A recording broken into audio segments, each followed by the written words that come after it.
Welcome to Luca is a Billionaire, where the only thing I invest in is your answers. You've got the card in hand. Begin by verifying the last 4 digits match your bank notice so you use the correct account. Call the bank or open the banking app to activate it now. This step turns the physical card on and links it to your account. When prompted, set a 4-digit PIN. Pick something memorable but not guessable.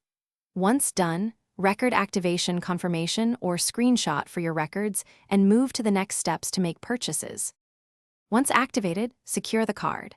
Set contactless and online permissions in settings and enable alerts for transactions so you see activity in real time. Link the card to your phone's digital wallet and run a small test charge. Use $1 or $0. 01 to confirm tap to pay and merchant acceptance. Make sure you understand daily spending and hold limits because some merchants place temporary authorizations. If a hold appears, wait it to finish, enroll in e-statements and set weekly alerts so you can review activity and spot errors fast. This prevents fraud from growing unnoticed.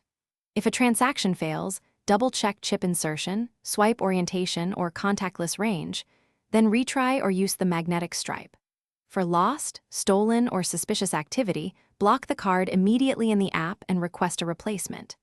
If problems persist, call support, provide timestamps and reference numbers, and follow their guidance to resolve disputes quickly.